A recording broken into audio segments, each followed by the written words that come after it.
Thank you very much. Let me start by welcoming you all, ladies and gentlemen. Good afternoon. Commissioner General for KRA, Mr. Humphrey Watanga, our panelist.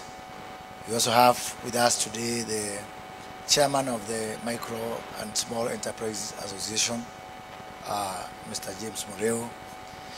I am privileged to be here to give some perspectives from the side of government on this very important summit that we are holding today.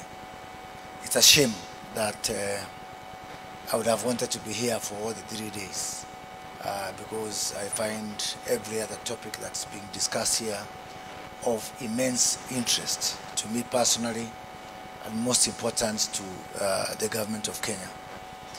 In most countries, the biggest impediment to transforming tax regimes, and especially on the issue of digitalization and modernization, is one animal known as political goodwill.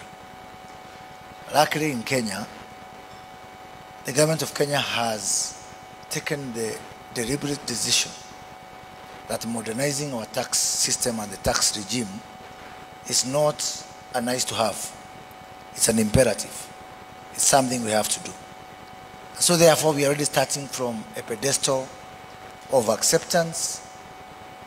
As a matter of fact, it is His Excellency the President, Dr. William Ruto, who pushes the extra mile and the extra pedal on the front of transforming our tax regime, as opposed to the other way around. You know, in other countries or even in previous administrations, you find that there was will from among the technocrats, the revenue authorities, treasuries, to modernize, but they got into the handwoods of political goodwill. And why is it important for us to modernize our tax systems? First of all, there is something that is happening not just in Kenya, but across Africa. And especially because of whatever is happening within the developed economies, principally the US economies, the high interest rates. You can start to imagine that just a few years ago, just before COVID, you know, the Fed rate in the US was has gone up close to 7-8 times. Just the Fed rate. If the African economies, if the interest rate will go up proportionate to what has happened within the US economy, Africa, as you know it, as an economy, would collapse. So therefore, the issue of debt, the issue of borrowing, in Kenya today, in Kenya shillings terms, this year, we will pay 750 billion Kenyan shillings. That is just close to 6 billion US dollars. 30% of our tax revenue will go to paying interest on domestic debt. I didn't say principal. I just talked about interest. I didn't talk about foreign debt. I just talked about domestic debt. And so therefore, the money that was collected today from 8 o'clock to maybe around now, we've just been working for people who lend money to government. It is that catastrophic. And so therefore for us, it's not a nice to have. It's something we have to do. Why? Because if we expand our revenue base, we'll be able to bring down our domestic borrowing especially. And with the domestic borrowing coming down, we'll be able to bring down the interest rate and especially create an impetus for the private sector credit. And that for us is very important because it is the only way to jumpstart this economy. We have done everything we can, mostly on the expenditure side. I know there's still some things we can do, but we have stretched it to the limit. The only opportunity we have for us to grow and to jumpstart our economy is to work on the revenue side. And that's what we are doing. Second point that becomes important for us in this conversation is an issue of social justice and equity. That's the other driver for us to modernize our tax systems. I just pick on one area of taxes, the income taxes. In Kenya, we have got, a very, very funny, very weird structure of the workforce. The people in the formal sector, both in the public sector and the private sector, we have got 3 million people within the formal sector. Within the informal sector, we've got 16 million. The 3 million people in the formal sector, in terms of income taxes, they contribute 500 billion shillings. That's close to over $4 billion in income taxes from 3 million people. The 16 million in the informal sector contribute only 12 billion shillings. For me, that's not an economic issue. For me, it's a social justice issue. It's an ethical issue. It's an equity issue. How can 3 million people disproportionately carry the burden on behalf of 16 million people who are virtually not contributing in terms of income taxes? So, what are we doing? Having realized that that is really, for us, it is an imperative. It's a must-have. First of all, we have decided that there will be nowhere to hide. There will be nowhere to hide for anybody, at zero option. Why? First of all, we have already a huge advantage. The level of digitization, digital payments of the Kenyan economy can be, other countries can look at it green with envy. And I'm sure you've got a lot of people here from international audience. So the base is already there. Because Kenya is the only country where someone who has never gone to school cannot construct a sentence in English, but they can use digital payments through M-Pesa. What an advantage. It is better than the gold mines of Zimbabwe. It's better than the diamonds of South Africa. It's better than the oil of Nigeria. It is a resource that Kenya is extremely proud of, where you have almost virtually the entire economy having embraced digital technology. And we are doing that across other spectrum. Last year, we were able to distribute fertilizers to 6.4 million farmers using e-voucher and digital technology, to people, most of them, who are largely illiterate. But the voucher was sent to their phone. We were able to cut losses and corruption and deliver fertilizer straight to the farmer, proportionate to the size of their land holding. A very huge, very, very, very huge, development.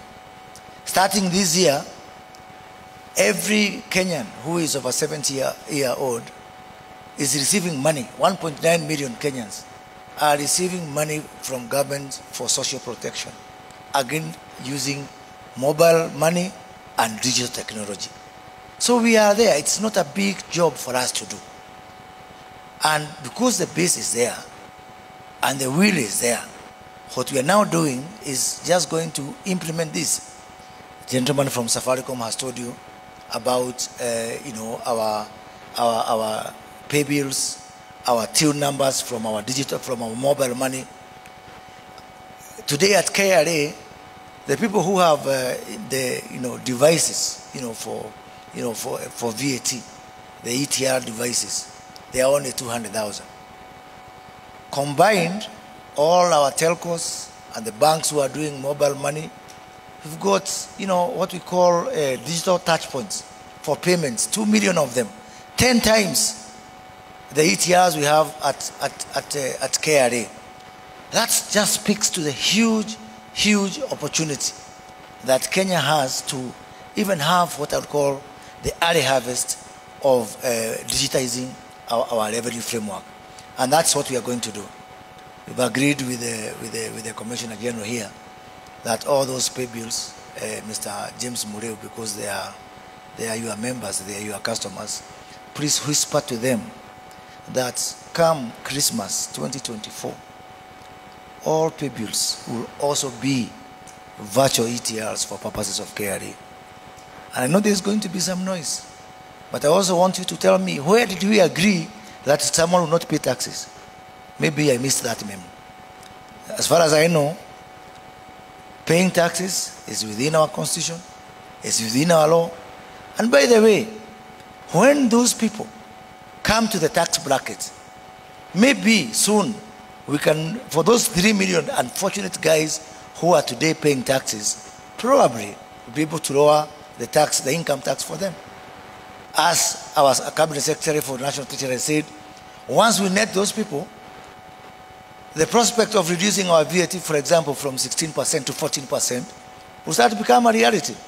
This burden must and will be carried and shared by everybody.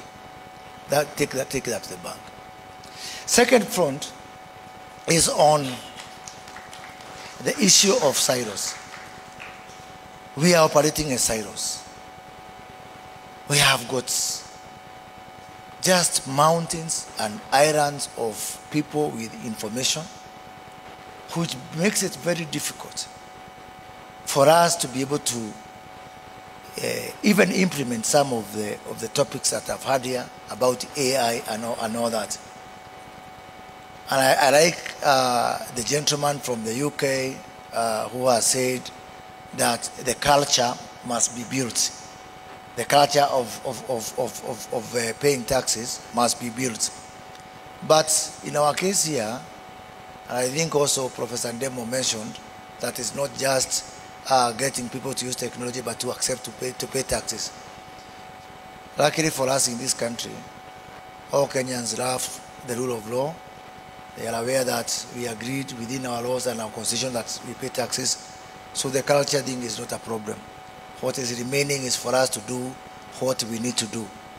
I know within these pockets, some people, when we try, especially to use AI, we are going to get into the challenges of people, citing data protection and all that. But the government of Kenya is taking measures to ensure that when it comes to issue of paying taxes, even hiding behind data protection and data privacy cannot save you, because we are going back to ensure that we change the legal regime to ensure that data sharing, data transparency is actually an obligation for everyone who is holding data. So that will make it easy for us to be able to move to the next step in terms of digitalization. And by the way, one of our other very ambitious projects that we are currently, if you open the newspapers in Kenya, currently, you'll find the discussion around our modernizing our healthcare system, where for the first time, and I think unique in the whole world, we are putting all 54 million Kenyans on one digital health platform.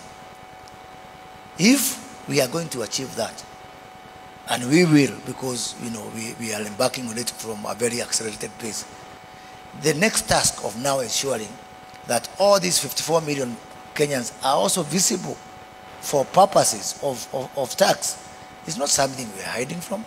It's a reality. I know there is pushback on health. I know there's going to be pushback on revenue. But the best thing is that the government is determined, and we are going to see modernization of our health system, modernization of our tax system, because for us, it is the issue of revenue where we are is an existential threat for the country of Kenya as we know it.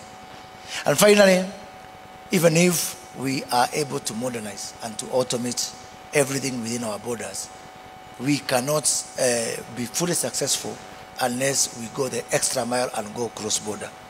So this morning we were I was delighted to hear that in the UK, they don't just look at compliance from within the borders.